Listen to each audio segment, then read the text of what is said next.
Hello. Well, I believe that's everything. I hope so. Yes, it's a lengthy business. You must be tired. I'm so excited. I wish we could take the youngster right home with us. When do you think we can expect to get him? Oh, well, Oh, just a minute. I'm afraid I forgot something. You have to sign these. These give us permission to check into every detail of your private life.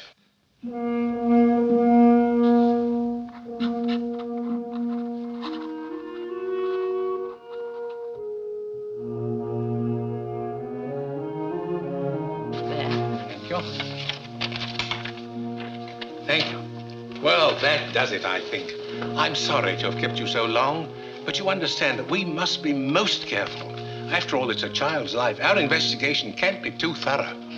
How long will it be? Well, it all depends. Matter of months, perhaps. But we'll keep you posted. Thank you very much. Eve, dear, we'll be late. Goodbye, and please hurry. Goodbye. Goodbye. Thank you. Goodbye. Goodbye.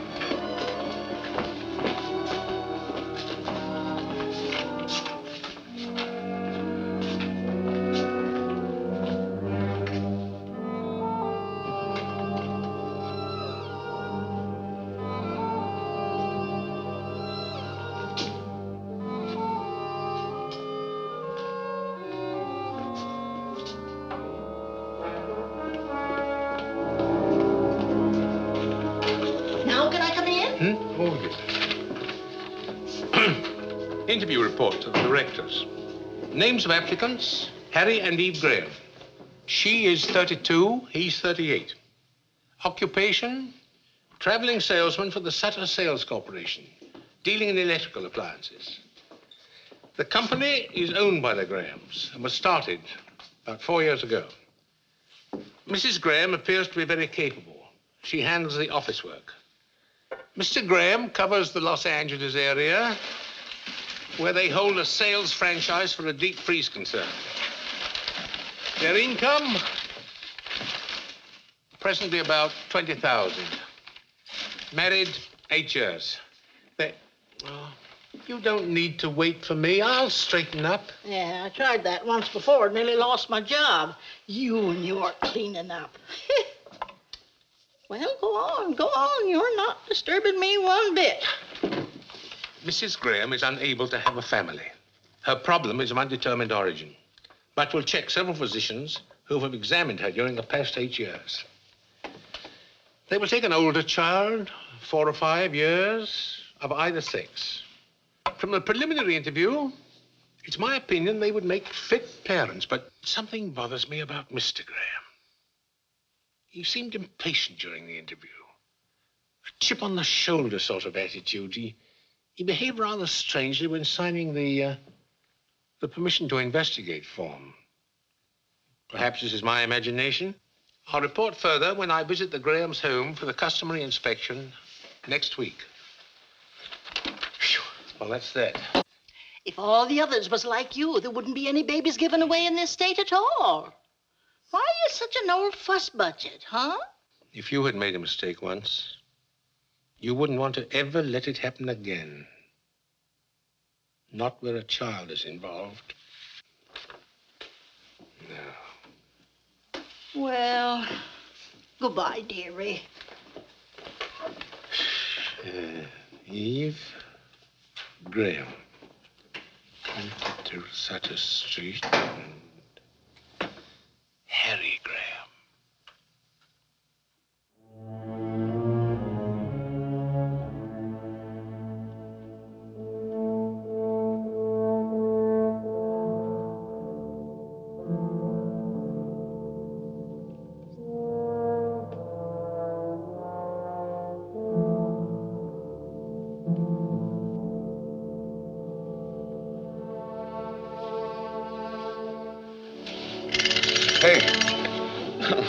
What goes on? Oh, I couldn't resist him.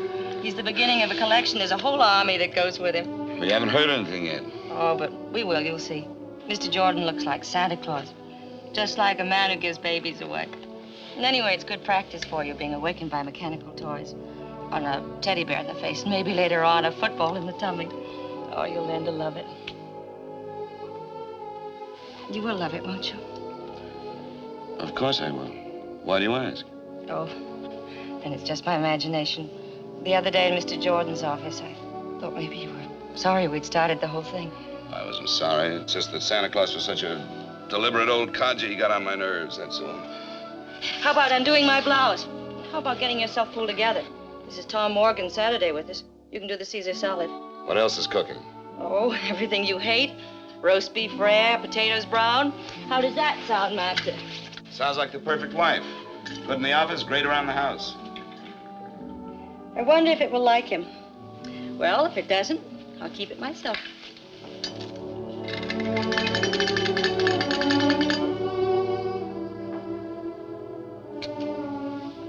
I remember other Saturday afternoons when it was always like this. A long time ago.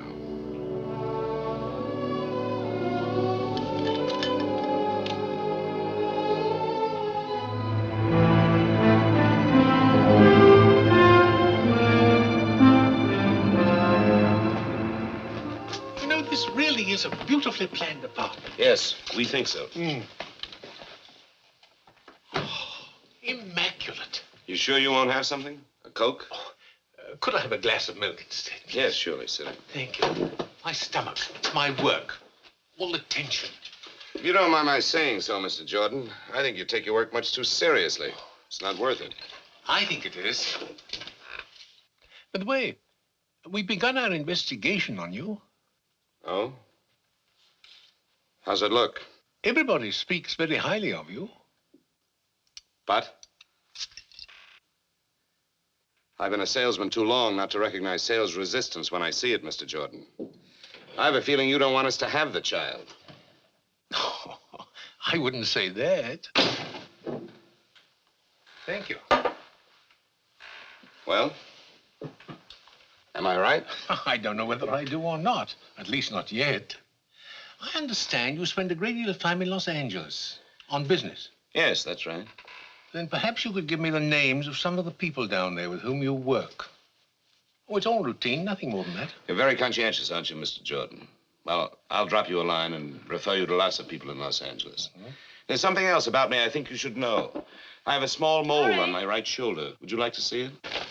Oh, Mr. Jordan, I'm sorry I'm late. That's all right. I was early. What are you two doing in the kitchen? Mr. Jordan's been looking us over. I've seen your home. It's pleasant, very pleasant indeed. Won't you stay for dinner? Oh, thanks, I can't. I have to get back to the office. Lots more paperwork to do there. I'll see you to the door. Oh, thank you. Goodbye, Mr. Ray. Thank you, Mrs. Graham. Thank you.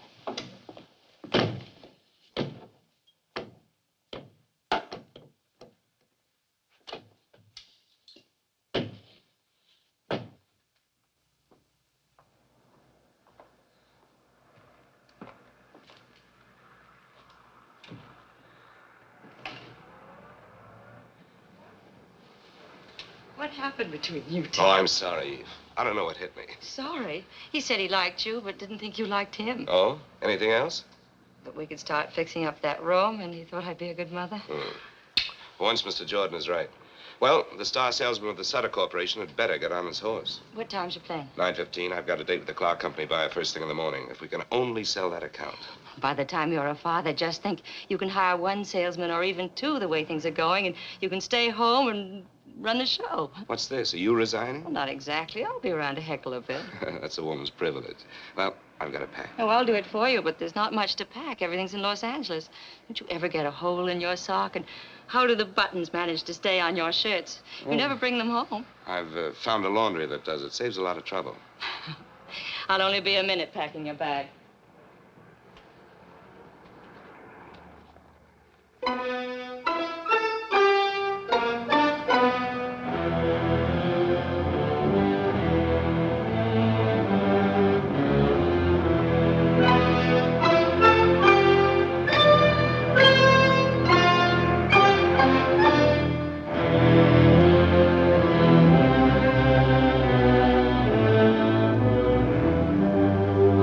Oh, yes.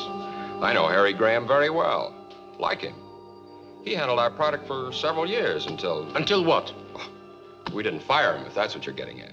He fired us. Got a better deal. I see. I'd give my shirt to get Graham back. And you can tell him I said so. Thank you.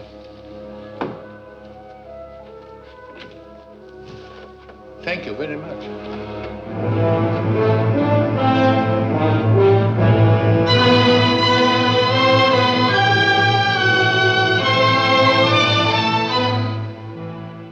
You see, the Grahams wish to adopt a child, and we must have certain information.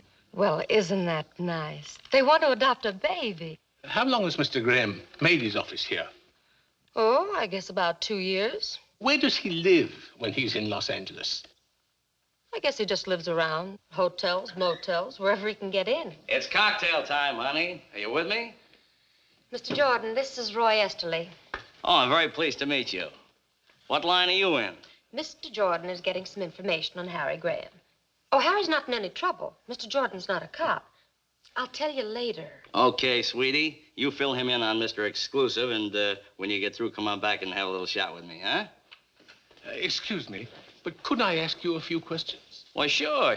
Fire away. What do you know of Mr. Graham? Oh, he's a good guy. But you called him Mr. Exclusive. Oh, well, I was kind of kidding, I guess. See, we never see him except here in the office, and of course, when he's here, he's buried in work. You know, I can't understand how a guy can live without a little social life.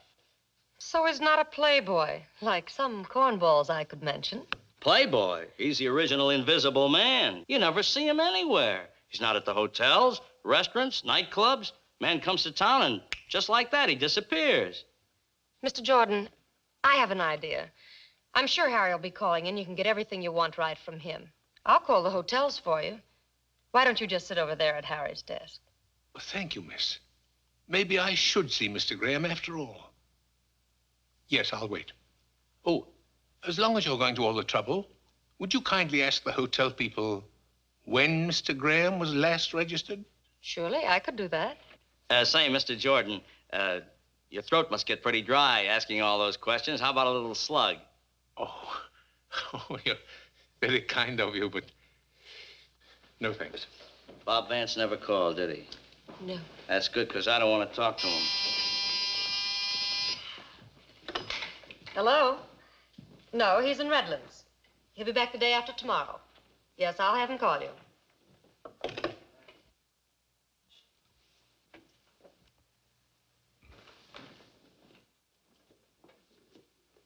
Harrison Graham.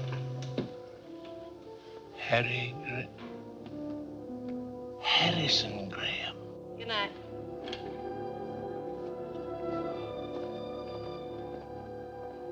You've really got Harry Graham on your mind. I'm sorry it took so long, but the hotels had a check. You know, it's funny, but he hasn't registered any of them for months. Several of them remember him. Of course, he could be staying at a rooming house, but that doesn't sound like him. He likes everything nice. You're very kind. I'm sorry for all the trouble. By the way, is Mr. Graham known by any other name than Harry? No, his name is Harry. Look, Mr. Jordan, he was in yesterday, and I know I'll be hearing from him soon. Give me a number, and I'll have him call you. Or maybe you've gotten everything you need, huh? No, not yet. Excuse me, it's that board. Ah, thank you. Graham, Harrison Graham, 132 Brinkman.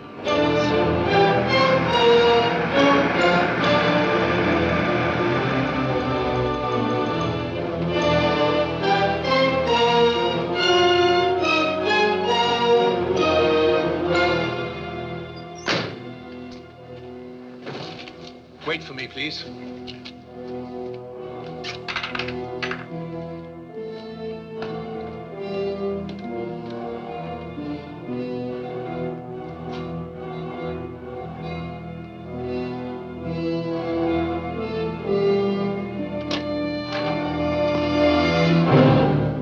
Good evening.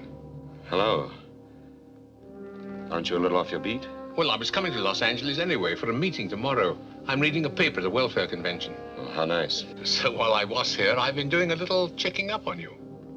Tell me, why are you listed in the telephone book under Harrison Graham? Harrison Graham's my real name. Oh, you changed it?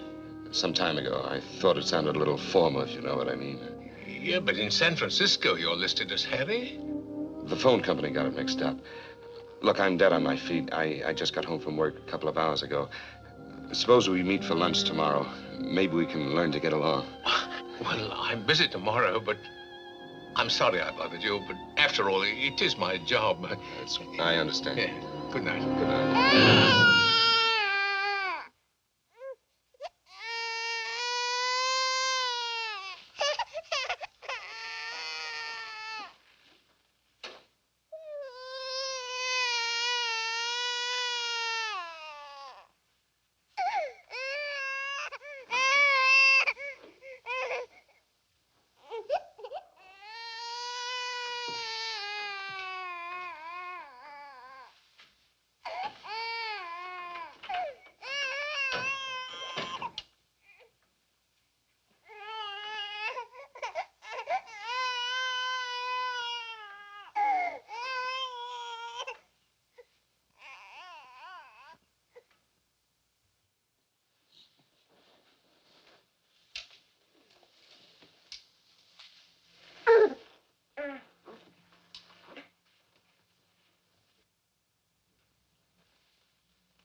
It's all right. All right.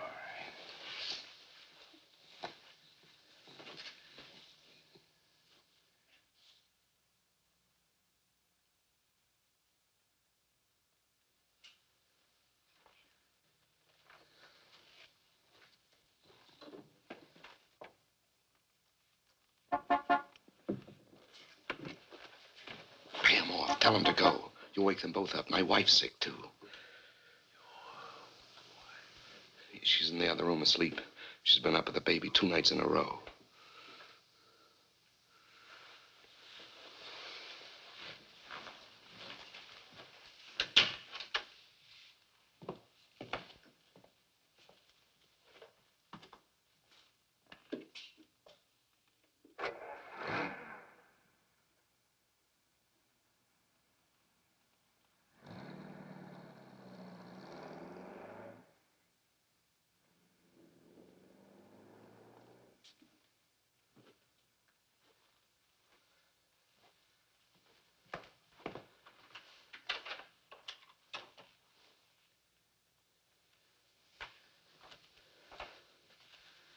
How long has this double life of yours been going on?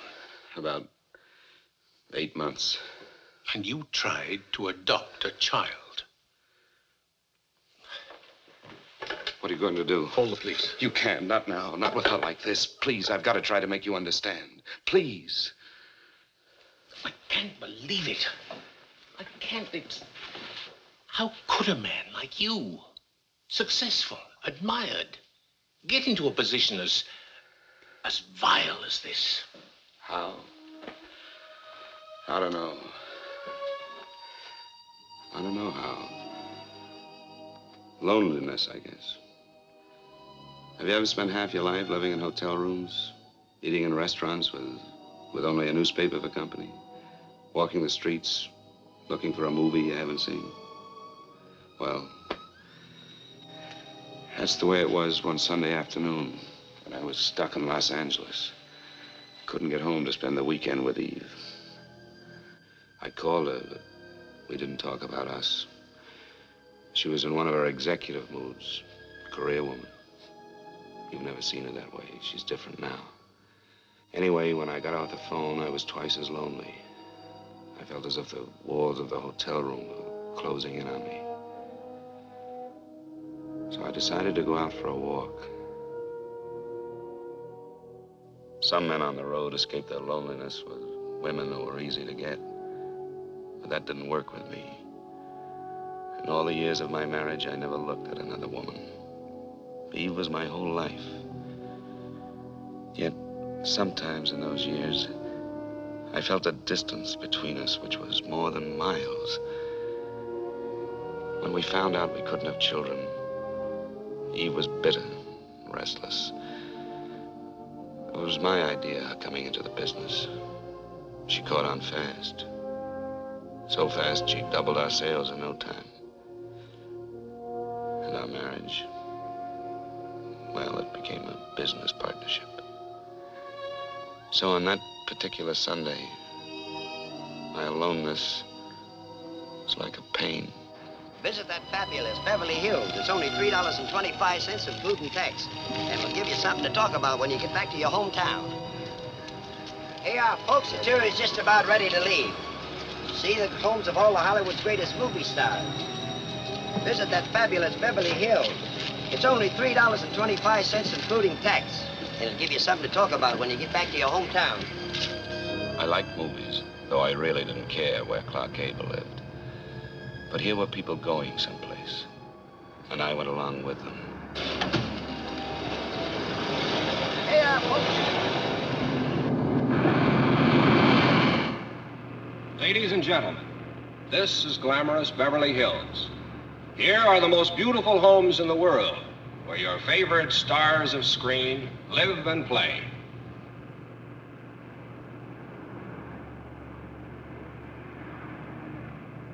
Over there is the home of a woman who knows Hollywood best, a lady who shares her secrets with millions, Luella Parsons.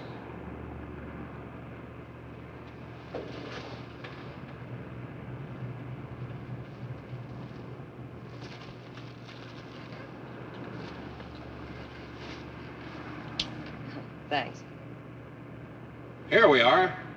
On your right is the home of that shy and modest man, Harvey's friend and yours, Jimmy Stewart.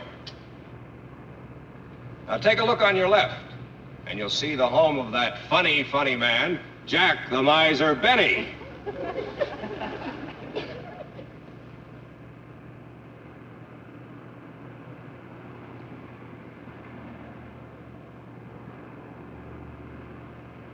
Behind that big hedge over there lives a little man who is Santa Claus to the whole world, Edmond Gwen. Remember Miracle on 34th Street? Oh, that was a wonderful picture. Did you see it? You missed something. I'd like to know where my favorite mule, Francis, lives. What's that? Oh, excuse me. That's all right. Haven't you any interest in how the other half lives?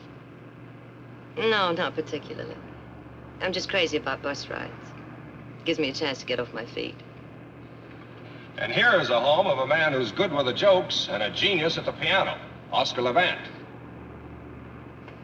Oh, I heard him play a Gershwin concert once. He was just great. What is this, the story of your life?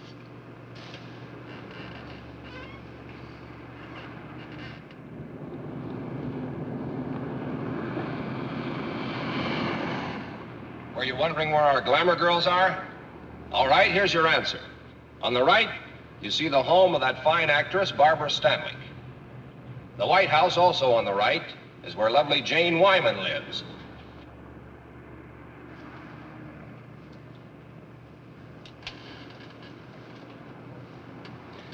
You know, you just like me for my lighter, that's all. I could give up smoking. Thanks. Don't mention it. If this is a sample of your work, you're not very good at pickups. I know. I haven't had very much experience at it. This is the first time I ever tried to pick up a girl. Oh, gee, that's too bad. I should be better at it. How's that? Well, I'm one of those terrible fellas that frightens the farmer's daughter, you know. I'm a traveling salesman, only a kind of backwards one.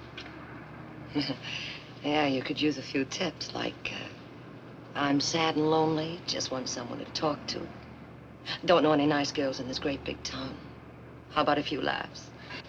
You know, I wanted to say all those things to you just now, only on the level. Thanks, Coach.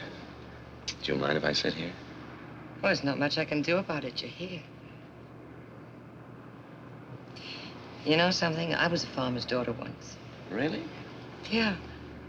I don't know what it is, but you don't scare me at all.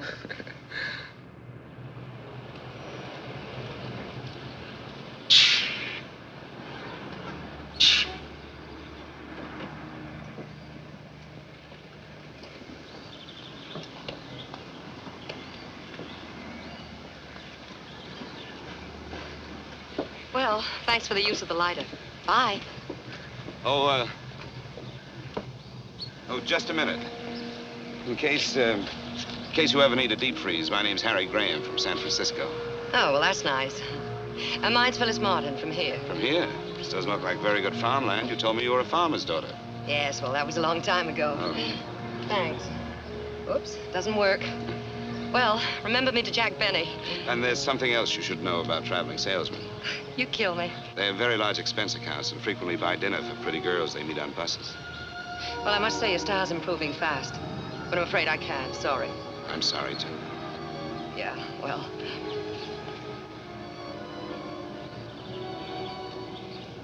Do you like Chinese cooking? Sure. Why? Have you changed your mind? I know a place that has the greatest water chestnuts in town. If you can stand water chestnuts. I'm mad about them. Let's go. All right.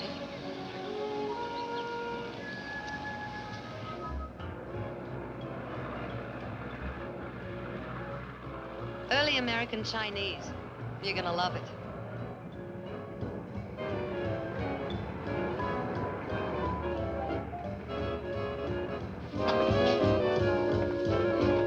Cozy little place, isn't it?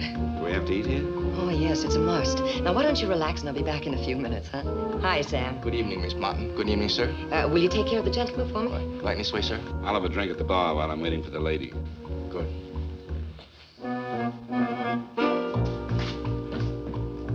Scotch and soda, please.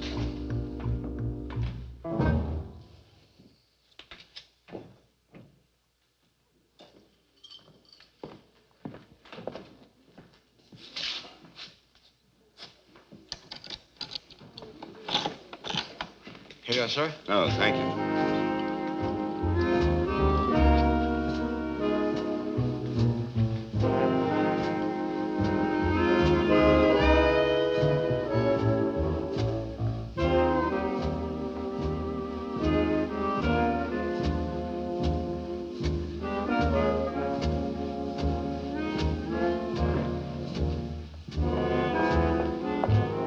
Dinner's ready. Table's over there. Oh, no. What are we playing, charades? The outfit came with the job. I work here. I don't believe any of this. Well, the pain will wear off in a minute. Now, just follow me. Egg soup. Very healing. I ordered the rest of the dinner for you, too.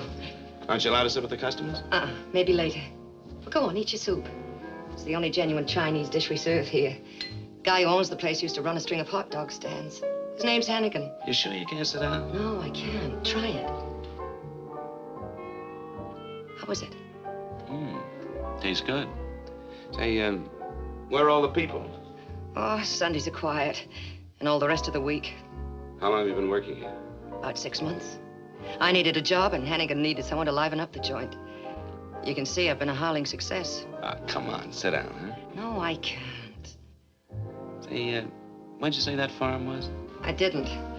Little place called Pennsylvania. How'd you get all the way to Los Angeles? Well, I wanted to see the world. So you started with China, huh? That's right. You know something? They've never heard of chop suey in China. You don't say. That's right. It's the house specialty here. And the next course, if you can stand it.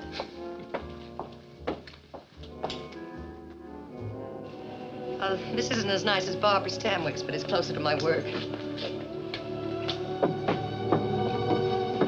Here, let me. Oh, thanks.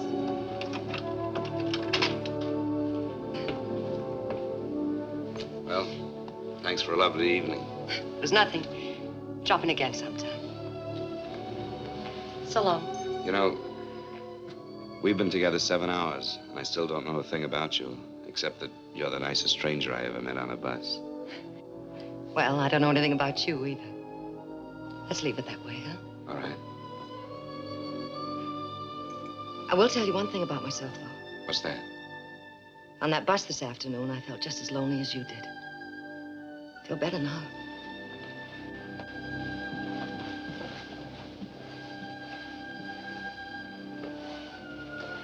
I guess all traveling salesmen aren't alike, huh?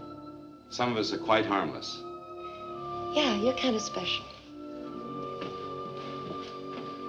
Good night. I never expected to see Phyllis again. But but I knew I'd remember this day when two strangers helped each other through a lonely Sunday. I felt good again, not very sleepy. We're ready with your call to San Francisco. Yes, thank you, operator. Eve? My, 2 calls in one day. Well, never mind, darling. This is deductible business. Monkey business. I cheated on you today. I thought you should be the first to know. Haven't you heard? The wife is always the last to know. I'm serious. A beautiful brunette, all curves and soft shoulders. Oh, how wonderful. I hope you'll be very happy together. What kind of talk is that? Aren't you even jealous? You won't spoil my sleep one bit. You're mighty sure of me, aren't you? Very sure of you, my darling. She wasn't really beautiful, just nice. Kind of a funny little mouse. Don't you want to know how I made out? Oh, I forgot. I heard that Duff's may open 3 more retail outlets in Los Angeles County. Got a pencil handy? Better write down this name and address. Are you listening? Here it is. He's the merchandise manager. Yes, I'm listening, Eve. I've got it. I wish you were here with me right now. I didn't even touch her. Touch who? You know, the funny little mouse. What a shame. Better luck next time. Harry, I got a special delivery from Mother today. Oh? What's the news? Well, Father's quite ill. Nothing serious, I suppose, but I'm a little worried. I wouldn't worry, darling. I'm sure he'll be all right. Eve, I've got to make the rounds. I'll call you in a couple of days. Good night. Night.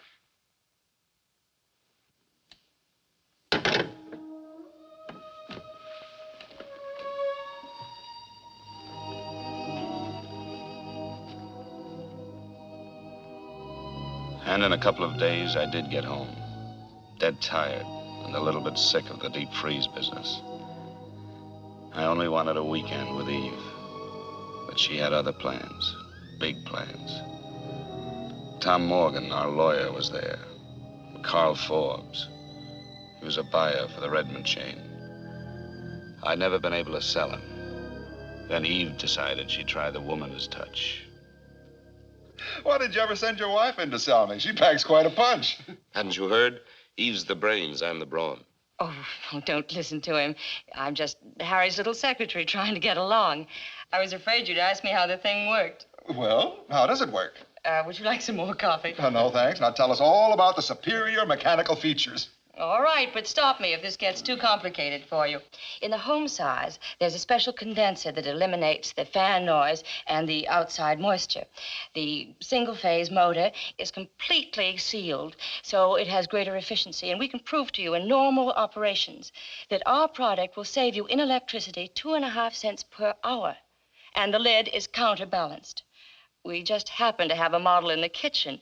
And if you have your combination Phillips screwdriver handy, Mr. Forbes, I'd be happy to take the freezer apart for you.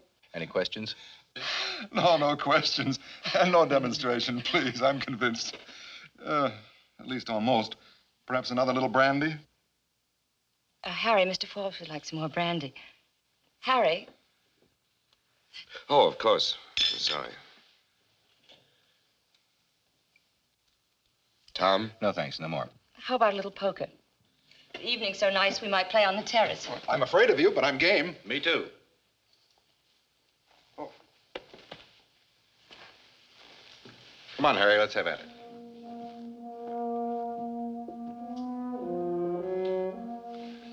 You know, I think we're really on our way. I'm sure we got Forbes. It's the power of a woman for you. Oh, I'm so happy. I'm so sleepy. Good night, John. Eve, I just figured something out. In the last month, we've been together 6 days and 14 hours, not counting when we're asleep. Doesn't make any sense.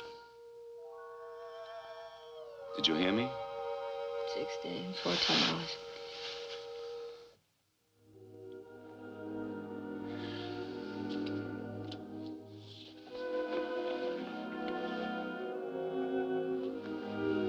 Eve, let's go away tomorrow.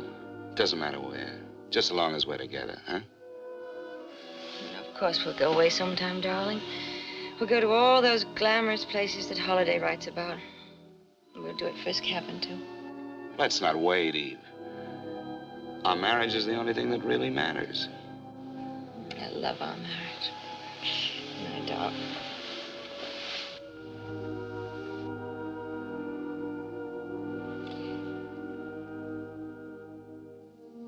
So I hit the road again. When I got back to Los Angeles, I found myself dropping into the Canton Cafe. One tea coming up, rice cakes, and your fortune free. Shall we go? The decorations are terrible, but the service is great. Oh, come on, sit down, huh? Just for once. You want me to lose my job? Oh. What does it say? You will travel far. Well, that's right in the button for a traveling salesman. Here's another one. Uh-huh. Money and fortune await you. That's better. And the last one. Dance and the world dances with you. Wow. Things are warming up. Do you like to dance? I don't know. It's been a long time. Well, do you want to take a chance with me? All right. When you finish tonight, where'll we go? Oh, why don't we stay here? It's so romantic. You're a little character. Miss Martin, Oh. over there. Sorry. See you later. That night we danced. There were other evenings with Phyllis, too. We asked nothing of each other. I had never kissed her, never touched her. Just being together was enough. But all the time, I suppose we were fooling ourselves. Ready. Good night, Sam. Good night. Good night. Thanks. Well, Phyllis, tomorrow's my birthday. Do you want to have dinner with me? Help me celebrate? I'd love to. And tomorrow's my day off. I'll pick you up at 7. Sure you haven't anything better to do? I'm sure. Okay. Phyllis.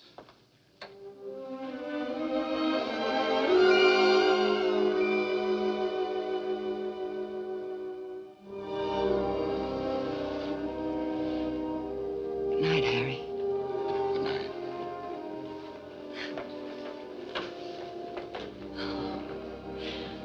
See you tomorrow then, huh? At 7.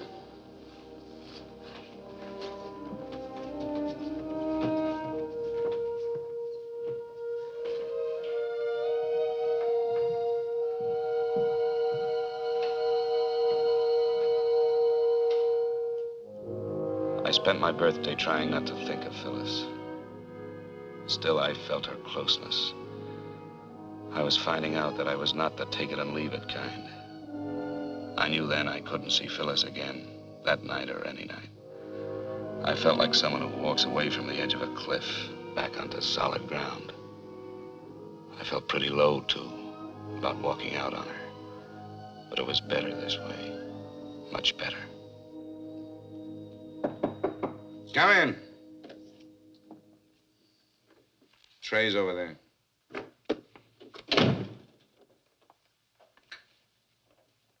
Not much of a way to spend your birthday. Phyllis, didn't you get my message? Well, sure I got it. That's why I came over. I was worried.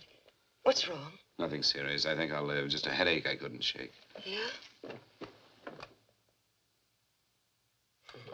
Feels better. Lots better.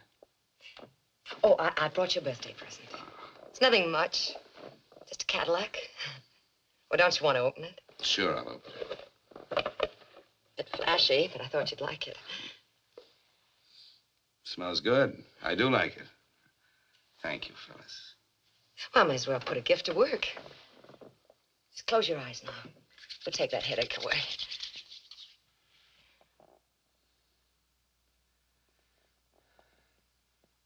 It's working already.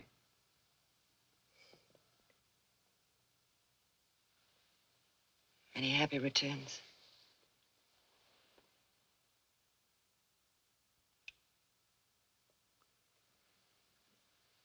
You know something? The headache's all gone. We're going to have that dinner after all. Oh, no, we're not going anywhere. You're going to take it easy. Lady, you have healing powers that are miraculous. I can already hear a soft piano, champagne corks popping, and I know just the place we're going to. We're going to Acapulco. You're crazy. Yes, and I need a shave, too. Look, I'll go home and get into something slinky, then pick me up in 15 minutes, huh? All right. I'll get into something real uncomfortable. You kill me. See you.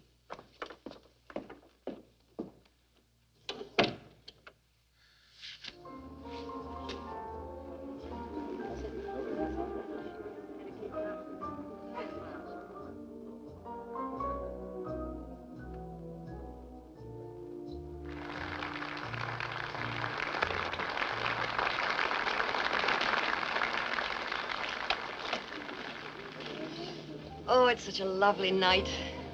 This is going to be even better than the last part. I'm glad your birthday only comes once a year. This once was worth it. Acapulco. You know, I never thought I'd make it. And only 30 minutes from downtown. You know you fall in love here. It goes with the check. When did you make that up? Just now. Have you ever been in love? I've tried it. You know what I think? I think you fell in love once, got hurt, been running away ever since. Am I right? I bet you read palms, too. Yeah, he was with the occupation forces in Germany. You've heard of those Dear John letters, haven't you? Yeah, sure. Well, I got a Dear Phyllis. Seems I lost out to a little Fräulein. I guess all men are no good, huh? Oh, I don't know. I think there are one or two nice ones left in circulation. Here's looking at you, Phyllis. Thanks. The stars were very bright,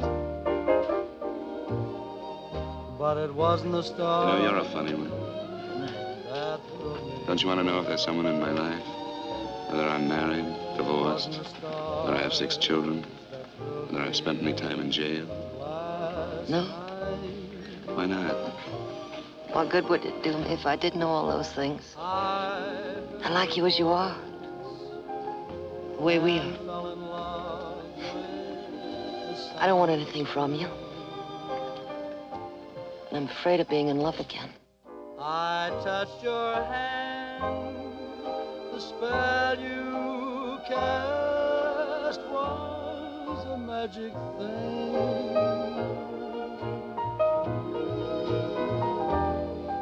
We watched the moon in flight, but it wasn't the moon that thrilled me. No, it wasn't the moon that brought such delight. I felt a thrill so new the moment I kissed you. Heavens faded from sight.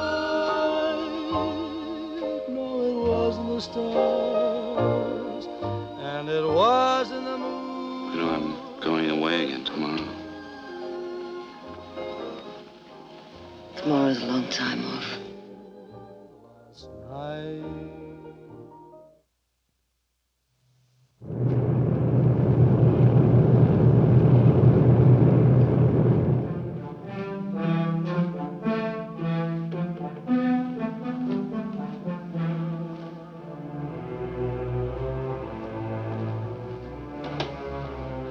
Eve? Eve?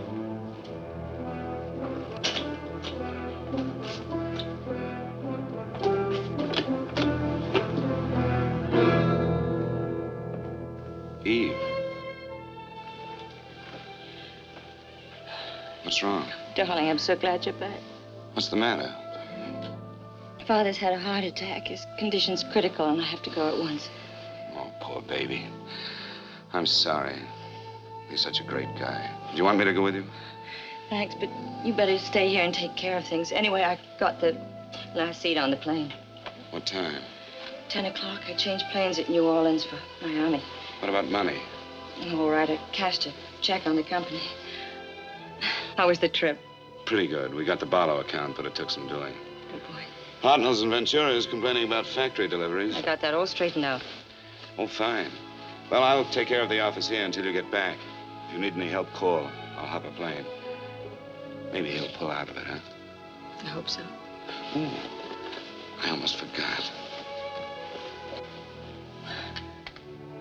Oh, lovely. You like it? I'm crazy about it. Put it on for me, will you? What do I have to thank for this? All that new work with Barlow's or that cute little mouse you told me about? Did my boy step out of line? You thank me. Oh, and I do like this. Oh, Eve. This last trip. It's no good being away from each other. How would you like me to be around all the time? Could you stand it? What do you mean? One of these days soon we'll put a man on. I've got my eye on a fellow. Oh, I think I'm going to cry. I should be so happy if it went to... Finish your packing, darling. I'll make us a couple of drinks.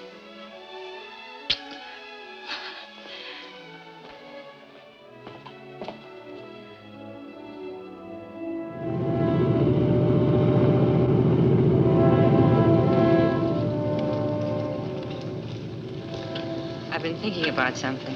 What was that? How about your being here with me all the time? I didn't realize home meant that much to you. I've been so wrapped up in the business that I thought you liked things the way they are, traveling around and meeting people. I did, but I've had it. Now I want to stay put. And I was wrong about something else, too. Wrong? For nearly 4 years, ever since the doctor said, no baby, I hated myself and you and everybody. I was resentful when you suggested adopting one. I couldn't see taking care of somebody else's child. Remember that? Yes, I remember. I was wrong. What made you think of it now, after so much time? Maybe it was the telegram from home. I suddenly thought of how much my family meant to me and how much they loved me. And it seemed selfish not to pass it along to a little child that needed it. Even if it isn't your own? It doesn't seem to make any difference. You still want one? Yes, of course I do. Well, then, would you see maybe about getting one while I'm away? Yes, I will, Eve. Tomorrow morning, the very first thing. I thought you'd forgotten all about it, that the business was our baby. Will you forgive me for taking so long? Yes, I forgive you. Announcing the departure of American Airlines Flight number 516 to Atlanta and New Orleans, connecting with Miami. All aboard, please. Well, that's us.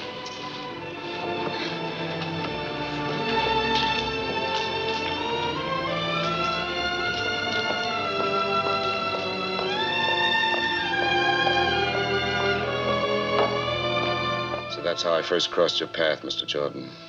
I called you on the phone, wanting to know how to start. We wanted a little boy or a little girl. Didn't make any difference which. And we wanted it faster than any child had ever been adopted before. But you told me it wasn't as easy as all that. And how right you were. Yes.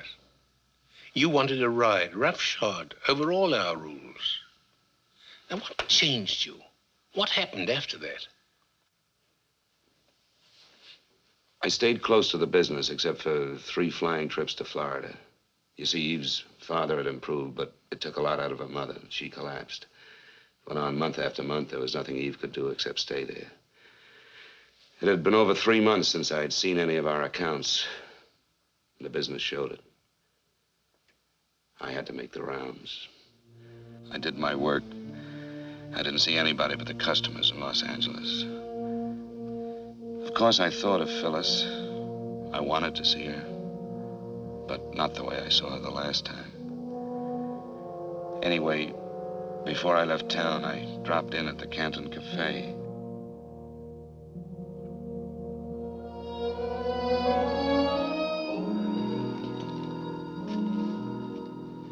Hi, Sam. Hello, Mr. Crane. We miss you. Thanks, Sam. Miss Martin here? Phyllis? No, she doesn't work anymore. When did she leave? About a month ago, maybe a little more. Is anything wrong? She said she wasn't well. She was going away. Where? She didn't say. Will you have dinner here tonight, Mr. Graham? No. No, thank you. Thanks, Sam.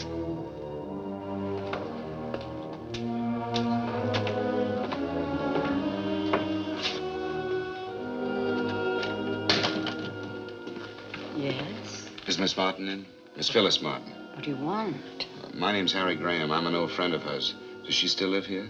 She still lives here, but She isn't feeling well. She doesn't want to see anyone. Well, I've got to see her. You remember me, don't you, Mr. Graham? I've spoken to you on the phone several times. Oh, yeah. Yes, I remember. Come in. Thank you. I think she needs you. Her room's right up there, first on the left.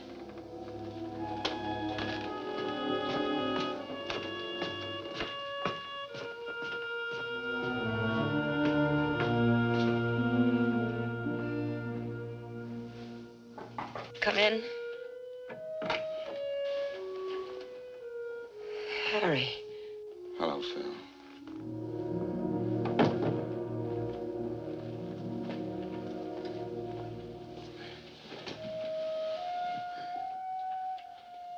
What's the trouble? Nothing. It's good to see you again. I just got back from San Francisco. I've been working there for the last few months. I went to the restaurant and they told me. And I had trouble getting past your guard downstairs. Well, now that you found me again, how are things in the deep freeze business?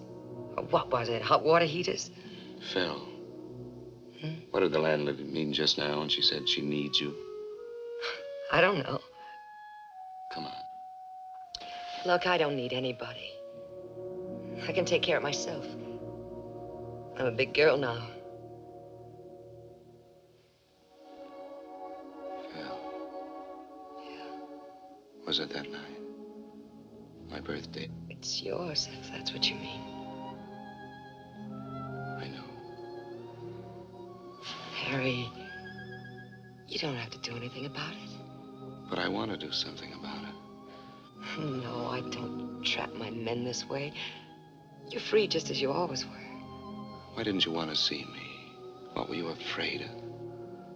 I don't know. I guess maybe I was afraid you wouldn't want me to have it. I don't think I could stand that. You see, I never had anything of my own until now.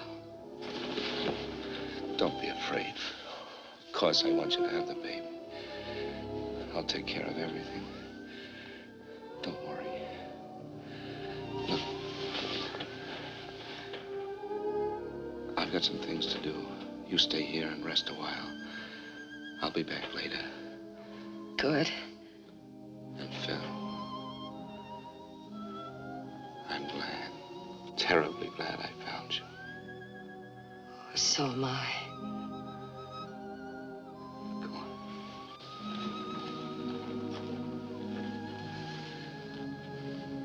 You get some rest.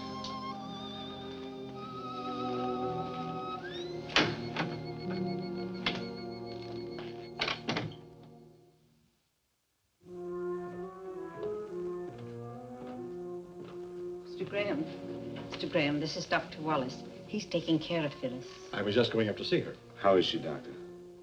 Could I speak to you for a minute? Yes, surely. Excuse me.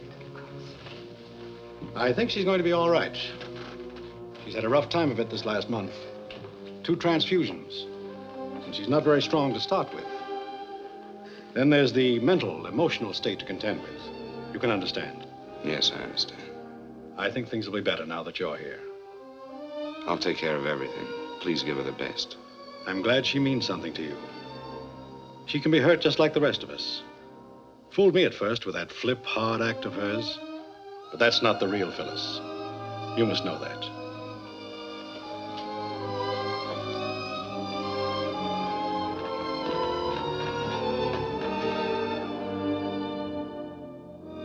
How can a man call a woman his wife for 8 years? Someone whom you love, who loves you. How can you call her and tell her that you must have a divorce? Worse than that, you've been unfaithful. You're going to be a father. How can you hurt someone so much?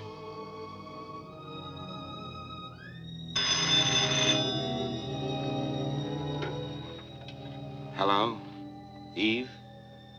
Oh, Harry, I've been trying to reach you. What is it, Eve? Your father? About an hour ago. I'm sorry, darling. I'm sorry.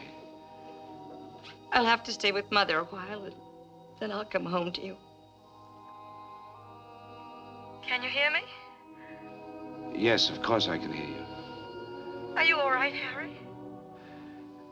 Yes, of course I'm all right, Eve. Give your mother my love and take care of yourself. Goodbye. Goodbye.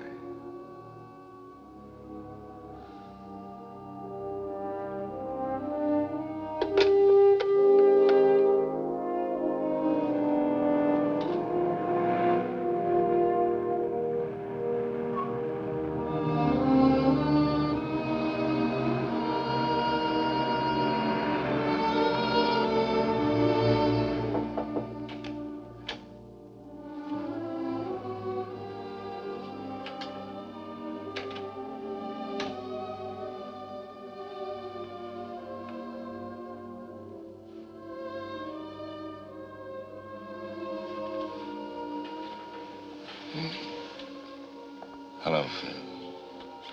Hello. I forgot to ask you something. Yeah, what was that? Will you marry me? No. Not this way. I'm not asking you. I'm asking you.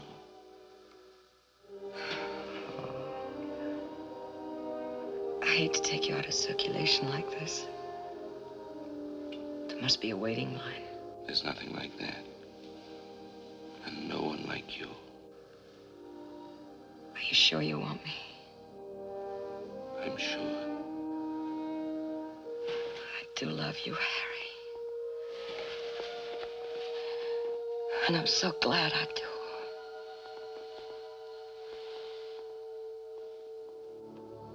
I stayed with her until she fell asleep.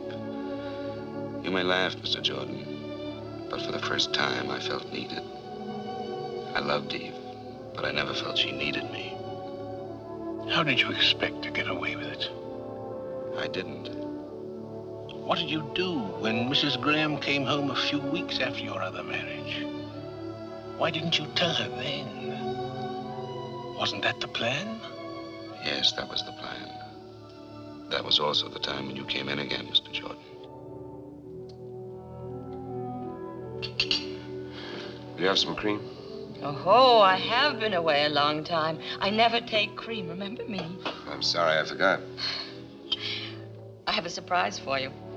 Surprise? A sentimental surprise. Come on, bring your coffee.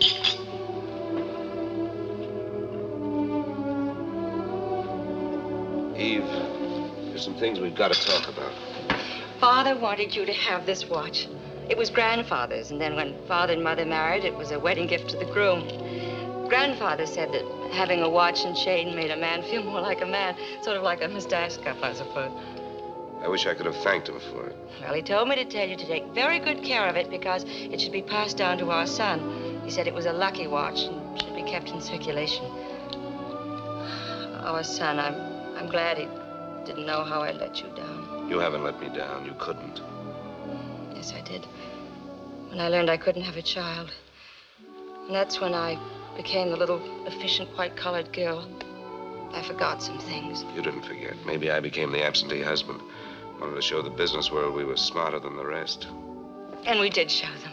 Listen, Eve. Come on. I've got another nice surprise for you.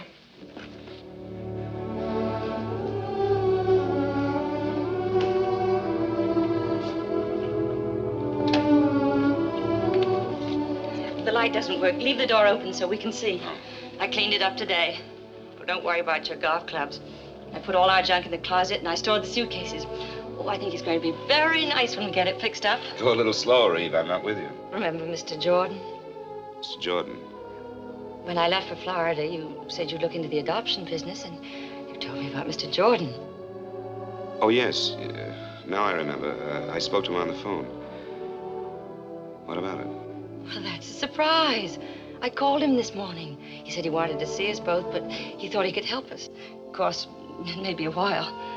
Oh, so you decided to go ahead and fix the place up? Well, I know it was impulsive, but I couldn't wait. I thought we'd put the bed here, and the chest of drawers over here, and one of those little rubber tubs in case he's too small to use ours. Like it? You still do want a child, don't you? Is adopting a baby terribly important to you? Oh, yes. More important than I ever knew before. except for you, would mean everything to me. All right, then. I guess we'll go see Mr. Jordan.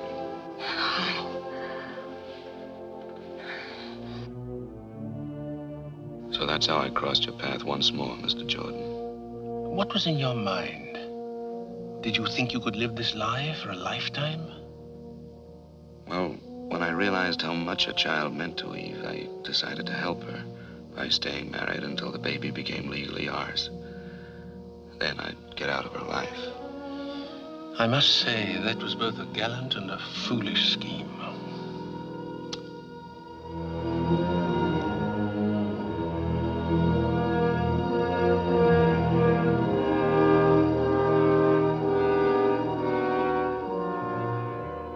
Those were months of panic, fear.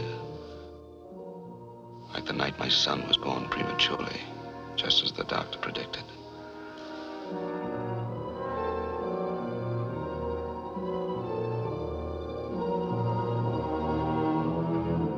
Mr. Graham.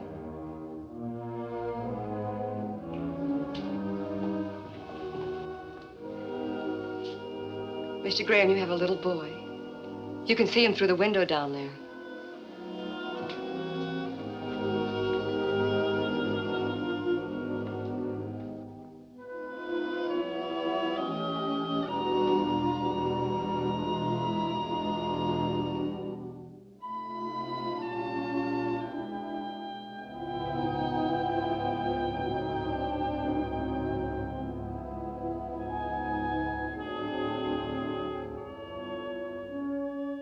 The axe began to fall one day not so long ago, when I'd just gotten in from San Bernardino.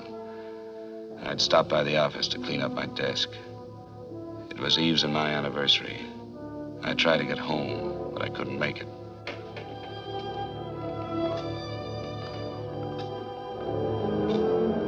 Is there a man in this joint that's been married 8 years? Eve. Don't look so shocked. I'm your anniversary present. I almost didn't find you. I called all the hotels you've ever stayed in. Where are you staying? Oh, I'm not. I just got back from San Bernardino. Did you get my flowers? Oh, I didn't wait for that. I got your wire and decided something should be done about it, so here I am. Aren't you glad? Of course I am. I was just about to call you. Oh, never mind that. How about closing up the store and buying me a dinner? You bet I will. As a matter of fact, we're doing so well, I'll put it on the expense account. Let's get started on our 9th year.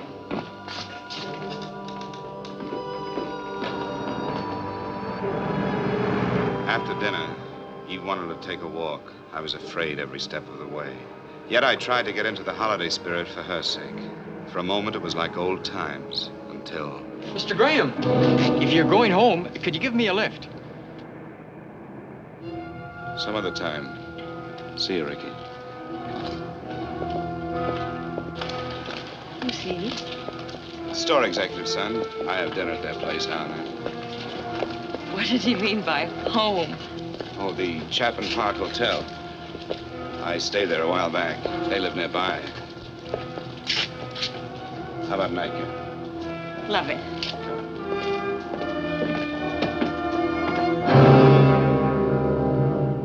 After I put Eve on the plane for San Francisco, I came home to Phyllis and more of my insane double life. I was beginning to act and think like a criminal, afraid to be found out, yet sick of deceit and lies. Hello, Phil.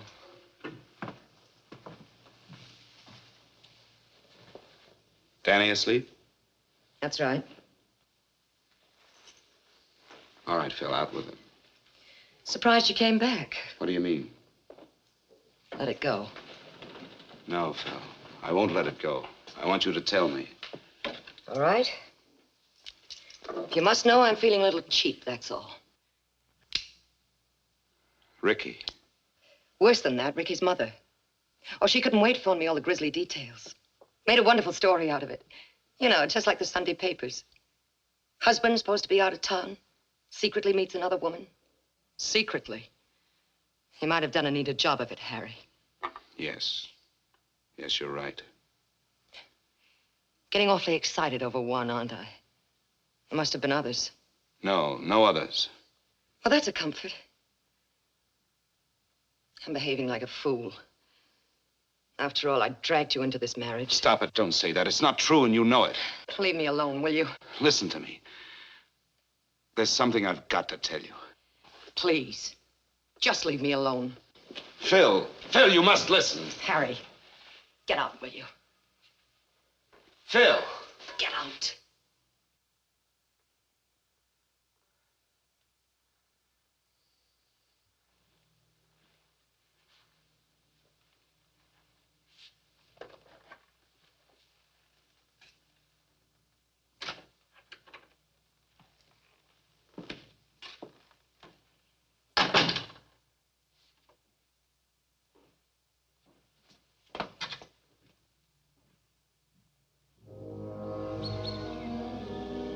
I stayed at a hotel that night.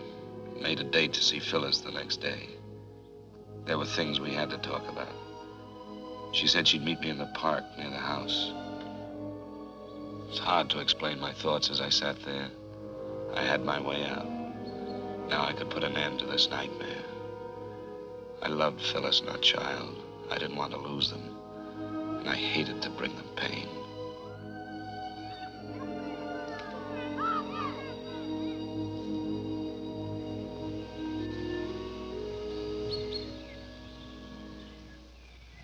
Hello, Phyllis. Hi. Cigarette? No, thanks. How's Danny? He's fine. I had Miss Higgins come over and sit with him. Look tired. Yeah? Well, I didn't sleep too well last night. Neither did I. What did you want to talk about, Harry? I've been thinking I could manage $85 a week. Can you and Danny make it? Sure. You can get the divorce and all that. I'll pay for everything. I'm sorry it had to happen this way. I never meant to hurt you. I'll come around later and get my things. Okay, anytime.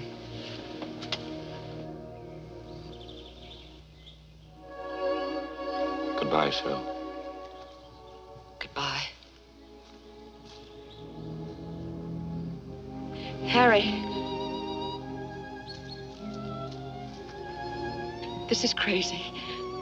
I can't go through with it. I guess you just gave my ego a kick. Will you forgive me? I do love you so. You big lug.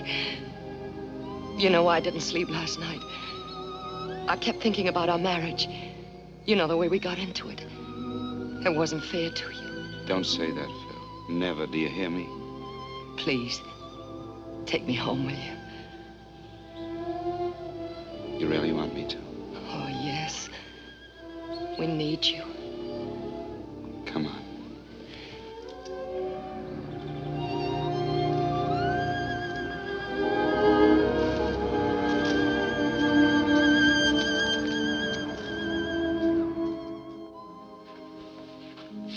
So you had your out and couldn't take it.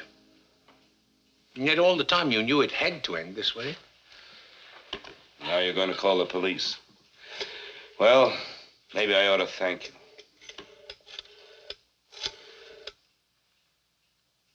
I'd like a taxi at 132 Brinkman Street, please. That's right, thank you. I'm not a policeman. It's not my duty to do anything but see that the juvenile wards of the state of California are given decent homes. I'll pick up my taxi outside.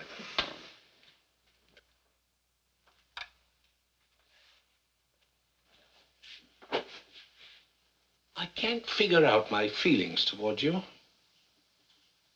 I despise you, and I pity you. I don't even want to shake your hand, and yet I almost wish you luck.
Dearest Phyllis, just a moment ago, I watched your sweet face as you slept, knowing I had to hurt you again. And when I tried to say goodbye to Danny, it was almost unbearable. I cannot expect you to understand what I'm about to tell you.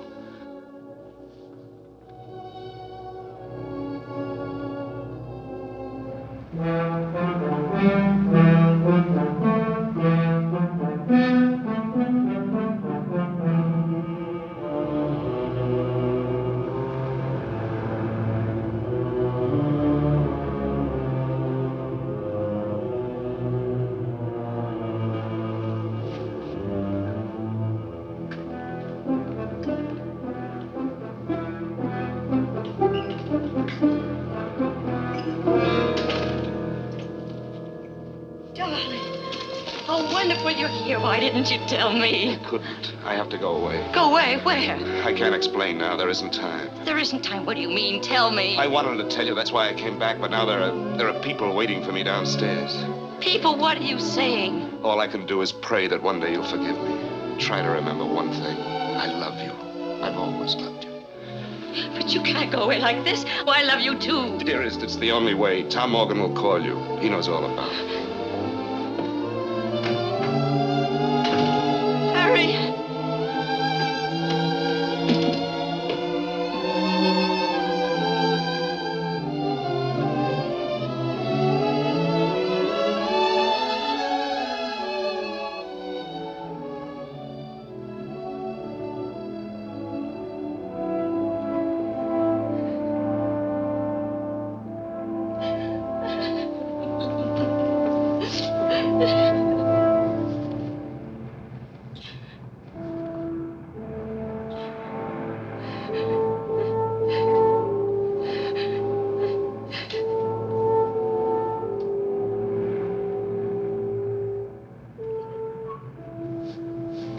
Harry.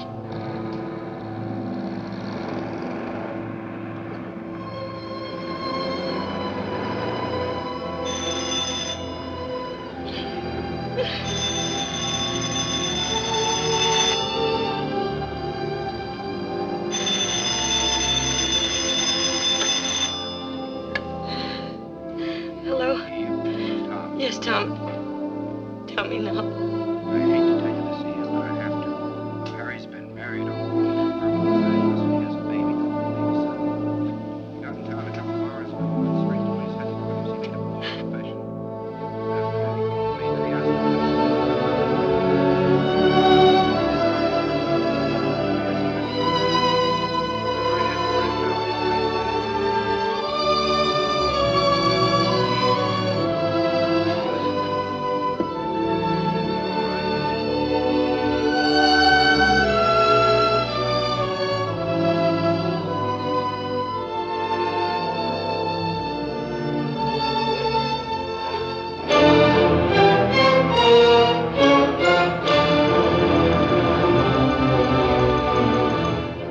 Harry Graham is in no sense a hero, certainly.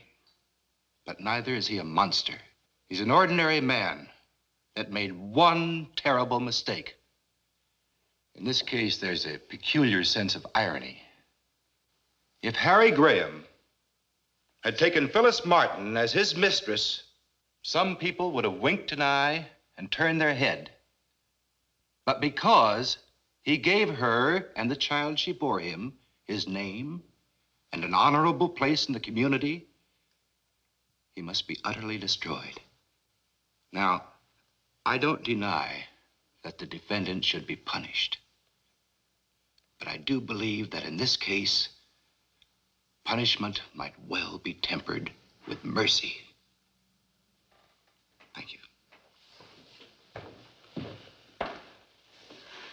As the prosecutor has pointed out, there are many bigamous marriages going on that nobody knows about.